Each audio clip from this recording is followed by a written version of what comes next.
Banyak orang yang jelas menjagokan City, banyak orang yang meragukan MU, tapi justru saya merasa ini pertandingan yang akan berimbang ya teman-teman. Mungkin 55% untuk City, 45% untuk Man United.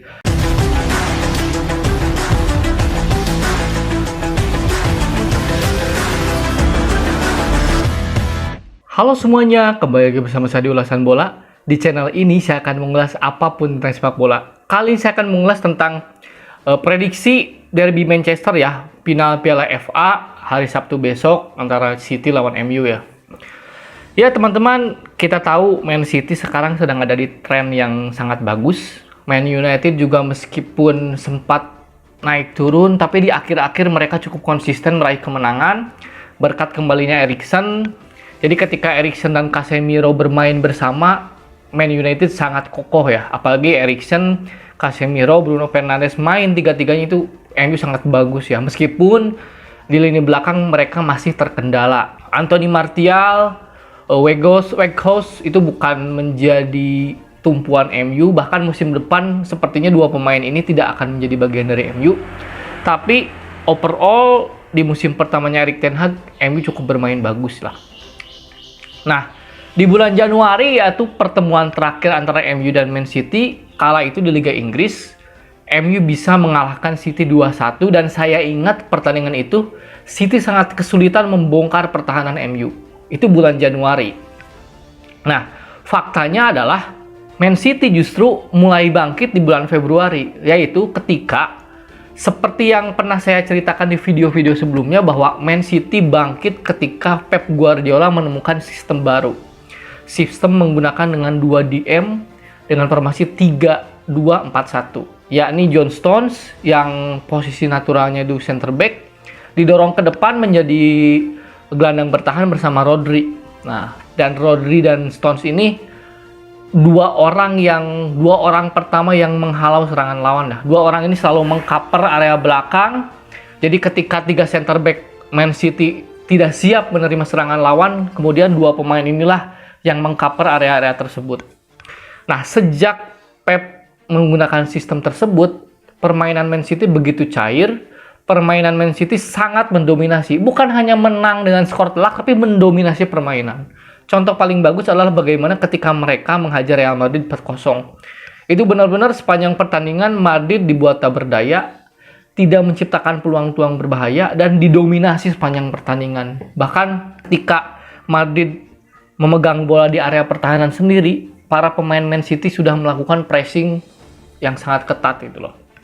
Nah, kemudian Man United juga belakangan sejak Februari, Maret, April tidak konsisten, tapi di bulan Mei mereka bagus terus ya sampai akhir hingga mereka bisa finish di posisi 3. Mereka sudah memenangkan Carabao Cup, kemudian gagal di Europa League, gagal di Liga Inggris, dan Piala FA ini menjadi gelar yang kalau mereka bisa menangkan ya cukup bagus, artinya mereka dapat 2 gelar ya.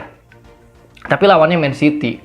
Banyak orang yang jelas menjagokan City, banyak orang yang meragukan MU, tapi justru saya merasa ini pertandingan yang akan berimbang ya teman-teman.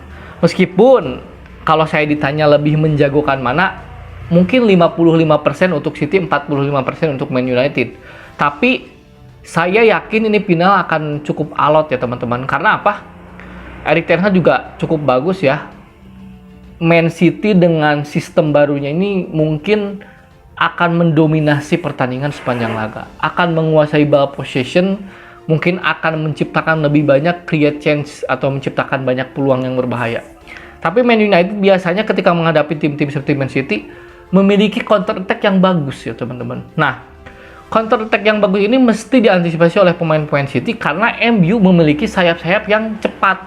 Di kiri ada Rashford, di kanan ada Anthony. Nah, ini yang akan menjadi berbahaya bagi lini belakang City. Nah, kemudian pertanyaan berikutnya, bagaimana caranya MU bisa meredam agresivitas Man City? Menurut saya sih, mereka MU harus berani melakukan pressing 4-5 orang di lini pertahanan City. Jadi, kalau mau pressing, mereka jangan nanggung. Jangan pressing 2-3 orang, tapi pressing bahkan ketika City sedang melakukan possession di lini pertahanan mereka. Karena apa? Jika mereka terlalu bertahan dan menumpuk pemain di area pertahanan mereka, menurut saya itu gol itu tinggal menunggu waktu aja gitu. Jadi bunuh diri adalah ketika melawan Man City, mereka menumpuk pemain di belakang itu bunuh diri. Tapi minimal meredam agresivitasnya dengan cara melakukan pressing dengan 4-5 orang ketika mereka masih di area tengah lah, area tengah gitu loh.